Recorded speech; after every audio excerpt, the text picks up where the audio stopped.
ये जो इन्वान है कि तरक्की में हम भी साझेदार, तो जाहिर सी बात है ये हम का की मुराद मतलब हमारी कौम से है। और ये बात कोई ढकी छुपी नहीं है कि मुसलमानों का जो किरदार रहा है, जो कुर्बानियाँ रही हैं इस मुल्क की तरक्की में, इस मुल्क की आज़ादी में, वो लासानी रहा है, बेमिसाल रहा है। और अगर देखा जाए तो ये मुल्क जो है, अगर आप तारीख़ में देखें तो हिंदुस्तान जो हमारा मुल्क है, मुत्तहिद मुल्क नहीं था। बेशुमार राजा रजवाड़े थे, रियासतें थीं, उस पर हुकूमत करते थे उन पर। लेकिन जब मुसलमान यहाँ पे आए हुकूमत के लिए, सबसे पहला जो काम उन्होंने किया था वो ये किया था कि इस मुल्क को एक किया था, वो बंगाल से लेकर अफ़गानिस्तान तक, और इस मुल्क को मुत्तहिद किया था। ये हमारी खूबियाँ थी। पुलिस का निज़ाम किया था, डाक का निज़ाम किया था, और सबसे पहली सड़क अगर इस मुल्क में बनी थी शेर शाह सूरी ने बनवाई थी। करेंसी सिस्टम में एक बदलाव लाए थे। रुपये जो जिसको कहते हैं आप यूज़, शेर शाह सूरी का वो था। ग्रैंड ट्रंक जो रोड थी कलकत्ता से लेकर के पेशावर तक, ग्रैंड ट्रंक रोड उसी की यादगार है। और अगर आप कस्टोडियन जो आप कहते हैं, जो रेवेन्यू का सिस्टम है, ये सब शेर शाह सूरी का दिया हुआ है। And he was one of the best administrator. अगर जंगी निज़ाम की बात करें, जो हम वार स्ट्रेटजी की बात करते हैं, तो सबसे पहली तो इस मुल्क हिंदुस्तान में ज़हीरुद्दीन बाबर लाए थे। पहला जो रॉकेट था वो शेर मैसूर टीपू सुल्तान ने बनाया था, और ये तारीख़ में दर्ज है।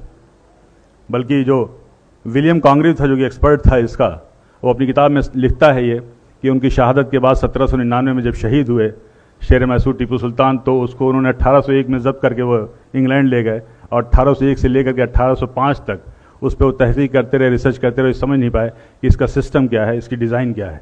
तो उन्होंने एक किताब वहाँ से भेजी थी, और उस किताब का नाम था फतहुल मुजाहिदीन, और वो किताब आज भी पेरिस के म्यूज़ियम में रखी हुई है। और उस किताब को लिखने वाले टीपू सुल्तान थे, जिसमें डिटेल डिस्क्रिप्शन था कि ये जो रॉकेट है इसको कैसे इस्तेमाल किया जाए। तो ये वो पहली मिसाइल थी, आप गूगल में सर्च कीजिए, वो जो पहली मिसाइल थी मैसूरियन मिसाइल टीपू सुल्तान ने बनाया था। और आज जो आप मिसाइल देख रहे हैं, अग्नि मिसाइल, पृथ्वी मिसाइल, इसके भी बानी APJ अब्दुल कलाम है, जिनको आप मिसाइल मैन कहते हैं और जिनको फादर ऑफ मिसाइल कहते हैं। दोस्तों, ये तो दरअसल बात थी एक सफ़र की, जो शुरुआत होती है वहाँ से, लेकिन बात हो रही थी अंग्रेज़ी हुकूमत की, बगावत की, जंग आज़ादी की। तो पहली जो बगावत थी वो 1773 में हुई थी, और उसका नाम जो था, शायद आप में से ज़्यादातर लोगों को मालूम होगा, फ़कीर एंड सन्यासी रिबेलियन नाम से नाम था। यानी बंकिम चंद्र चटर्जी ने अपनी आनंद मठ की किताब में साफ साफ लिखा है कि उस ज़माने में जो फ़कीर और सूफ़ी हुआ करते थे, जो साधु और सन्यासी हुआ करते थे, वो एक साथ जाते थे, झुंड का झुंड जाते थे, और अंग्रेज़ों के गोदाम में वो लूटते थे, और उस कहत के दौरान वो जो अनाज लाते थे वहाँ से, वो हिंदू मुसलमानों में तकसीम किया करते थे। और ये सिलसिला तकरीबन 50 साल तक चला। इसका पूरा तारीख़ में डिस्क्रिप्शन है। पहली जो जंग आज़ादी थी वो 1857 की थी। और जिस फतवा वर्ड हम कहते हैं, जंग आज़ादी के सबसे पहला फतवा फजल हक खैराबादी ने दिया था। अल्लामा फजल हक खैराबादी ने ये फतवा दिया था जंग आज़ादी में अंग्रेज़ों के ख़िलाफ़ मुहिम का, और उस फतवे का ये असर था कि दिल्ली जैसी राजधानी को हमने फ़तह किया था। लेकिन उसके बाद से ये तारीख़ में लिखा हुआ है कि लेफ्टिनेंट जनरल हडसन लिखते हैं कि जब हमने दोबारा बड़ी मेहनत और मशक्क़त से दिल्ली को फ़तह किया, तो उस वक्त इंग्लैंड से एक ख़त आया था, एक टेलीग्राम आया था, उसमें साफ साफ लिखा हुआ था कि देखो ये जंग आज़ादी जो है 1857 की, ये जंग आज़ादी दरअसल उलमाए कराम की जंग आज़ादी है। और उन उलमाए कराम के लिए बड़े फ़ख्र से वो लिखता है कि हमने न जाने सैकड़ों उलमाए कराम को बग़ैर किसी मुकदमा चलाए हुए फांसी दे दिया। और ये कोटेड है, तारीख़ के फिगर से मैं बता रहा हूँ कि उस ज़माने में जिन 51,200 लोगों को फांसी दी गई थी, उसमें से तकरीबन 27,000 से ज़्यादा उलमाए कराम थे जिनको फांसी दी गई थी। ग्रोवर एंड ग्रोवर की हिस्ट्री की किताब है, उसका एक छोटा सा किस्सा बयान कर दूं मैं आपसे। उसमें लिखते हैं कि जब शहीद भगत सिंह को अदालत में पेश किया गया, तो उस भरी अदालत में एक अंग्रेज़ ने उनसे सवाल किया कि 800 साल तक मुग़लों ने हुकूमत की, तब तो आपने बम नहीं फेंका, और हमने सिर्फ 150 साल से हुकूमत की और आपने सेंट्रल लेजिस्लेटिव असेंबली में बम फेंक दिया।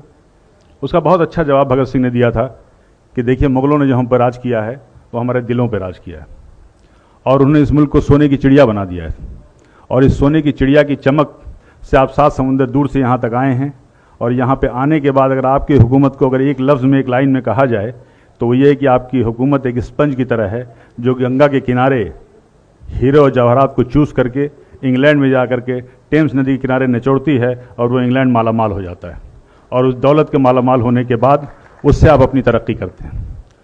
मुग़लों ने, पठानों ने यहाँ नहीं किया, इन्होंने यहाँ की चीज़ों को यहीं पे खर्च किया, यहीं पे इमारत बनवाई और यहीं की धूल में अपने आप को मिटा दिया। ये था भगत सिंह का जवाब। और आखिर में भगत सिंह ने मुस्कुराते हुए कहा कि मैंने जो बम फेंका है इसमें न छुरी थी न केमिकल था, हमारा मकसद आपको मारना नहीं था। तो जज ने कहा फिर बम क्यों फेंका? तो उन्होंने कहा कि बहरों को सुनाने के लिए धमाके की ज़रूरत होती है, इसलिए हमने बम फेंका। ये थे शहीद भगत सिंह।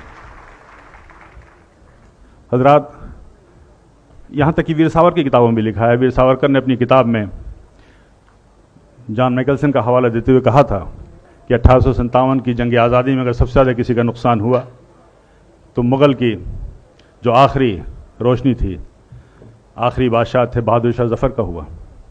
और उन्होंने उसका जॉन मैकल्सन का हवाला देते हुए लिखा है कि एक बार उनको नाश्ते पे जब उनसे इसरार किया गया तो बहादुर शाह जफ़र ने कहा था कि मुझे ख्वाहिश नहीं है। उसके बाद से वो लिखता है कि हम लोगों ने उनकी आँख में जहरीले ऑइंटमेंट लगाना शुरू कर दिए ताकि उनकी बीनाई चली जाए। और उन्हें इस बात का इल्म था कि इस्लामी कानून में, इस्लामी शरीयत में कोई नाबीना अंधा शख्स कहीं का हुक्मरान नहीं हो सकता।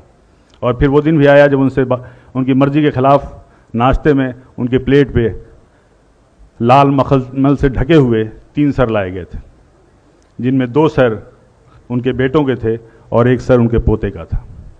ये थी कुर्बानियाँ। क्या इस जुल्म सितम के बाद भी मुसलमानों के लिए कहना पड़ेगा कि जंग आज़ादी में शरीक थे या नहीं? क्या अब भी इस उन्वान की ज़रूरत है? अब भी इस प्रोग्राम की ज़रूरत है? क्या चांद सितारों की मौजूदगी के लिए बहस होगी? कतई नहीं। और ये वहीं तक का किस्सा नहीं, बल्कि आप अपने पड़ोस में जाएं, अगर आप हिस्ट्री ऑफ यूपी देखें तो इसमें हिस्ट्री ऑफ अयोध्या भी शामिल है उस गज़ट में। अयोध्या में जब जंग आज़ादी के बिगुल फूका गया तो सबसे पहला शख्स जो खड़ा हुआ था वो राम प्रसाद शर्मा थे, बाबू राम। उनके लिए सबसे पहले लब्बैक कहने वाला एक शख्स था वो काजी अमीर अली। तो बाबू राम शरण दास और काजी अमीर अली ने एक साथ जंग लड़ी थी और एक साथ अंग्रेज़ों से मुकाबला किया था। और अंग्रेज़ों ने यह अहद किया था कि अगर हम इनको पकड़ लेते हैं, अरेस्ट कर लेते हैं, तो एक ऐसी सज़ा देंगे कि आने वाली नस्ल याद रखेंगी। और बाबू राम शरण दास और मौलवी अमीर अली को जो फांसी दी गई थी उसमें फंदा एक था और गर्दनें 2 थीं। बाबू राम शरण दास की थी और मौलवी अमीर अली की थी। यह अयोध्या मिसाल था एक कौमी एकजहती का, जो आज तनाज़ा का मौजू बन गया है। बहुत तअज्जुब की बात है हज़रात। ये हमारी कुर्बानियाँ ये वहाँ तक महदूद नहीं हैं कि हमने सिर्फ आज़ादी दिलाने में इतने उलमाओं का फांसी हुई, लोगों ने अपनी कुर्बानियाँ दी, बल्कि आज़ादी के बाद भी हमारी कुर्बानियाँ जारी रहीं, हमारे मुल्क की खिदमत जारी रहीं। और एक जब आज़ादी के बाद पहली बार पाकिस्तान ने यहाँ पे हमला किया, पाकिस्तान से जंग हुई कुछ ही महीनों के बाद, तो एक नाम, एक हस्ती, एक शख्सियत और एक शहादत जो बहुत मशहूर है वो है ब्रिगेडियर मोहम्मद उस्मान।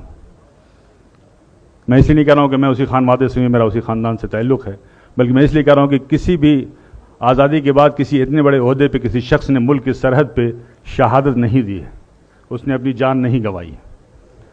वो आज़मगढ़ के एक छोटे से कस्बे बीवीपुर में खान बहादुर मोहम्मद फ़ारूक के घर में पैदा हुए थे। मदरसे से तालीम हासिल की थी, लेकिन एक शौक़ था फ़ौज में जाने का, इस मुल्क की खिदमत करने का। और उसके बाद से वो रॉयल मिलिट्री एकेडमी, जो उस ज़माने में बहुत ही प्रेस्टिजियस एकेडमी हुआ करती थी, और इस मुल्क से सिर्फ 10 लोगों का सिलेक्शन हुआ था, उसमें वो भी थे। और उस रॉयल मिलिट्री एकेडमी को ज्वाइन करने के बाद उसके बाद से वो सेकेंड वर्ल्ड वार में उन्होंने बर्मा, अफ़गानिस्तान जैसे मुल्कों में गए, और वहाँ जाने के बाद से बड़ी कम उम्र में उनकी तरक्की हुई और ब्रिगेडियर हो गए। लेकिन इस मुल्क की खिदमत, इस मुल्क की हिफाजत उनका आज़म था। और जब आज़ादी के चंद माह बाद पाकिस्तान ने जो हमला किया, और कश्मीर में 2 जगह है, एक नौशेरा, एक झांझर, जो आर्मी की स्ट्रेटजी के हिसाब से बहुत ही अहम जगह हुआ करती है, उसको पाकिस्तान ने 25 दिसंबर 1947 को अपने कब्ज़े में ले लिया था। तब ब्रिगेडियर उस्मान ने कहा था कि जब तक मैं इन हिस्से को, इस चीज़ों को मैं वापस नहीं ले लूँगा, तब तक मैं ज़मीन पे नहीं सोऊंगा। हालांकि उसके पहले पाकिस्तान ने उनको 2 बार ये ऑफ़र दिया था कि ब्रिगेडियर उस्मान तुम पाकिस्तान आ जाओ और हमारे आर्मी के चीफ बन जाओ, और उन्हें पूरी तरीके से ठुकरा दिया था कि मुझे वहाँ नहीं जाना, मुझे अपनी सरजमीन पर रहना है, और वो यहीं पर रहे। और चंद दिनों के बाद आखिर उनकी क़यादत में वो जंग लड़ी गई, और जंग लड़ने के बाद से उन्होंने नौशेरा और झांझर की वो सरजमीन हासिल की। और मैं आपको बता दूं ये कि उनकी क़यादत में, ब्रिगेडियर उस्मान की क़यादत में जो कश्मीर का हिस्सा जीता गया था, आज भी उतना ही कश्मीर है और आज भी वही हमारे मुल्क की सरहद है उनके। लेकिन 3 जुलाई 1948 को अब वो अपने कैंप में मीटिंग कर रहे थे। मीटिंग करने के बाद निकले, जाहिर सी बात है पाकिस्तान की फ़ौज के निशाने पे थे वो, और पाकिस्तान ने एक 25 पाउंड का गोला उनके ऊपर डायरेक्ट दागा और वहीं वो शहीद हो गए थे।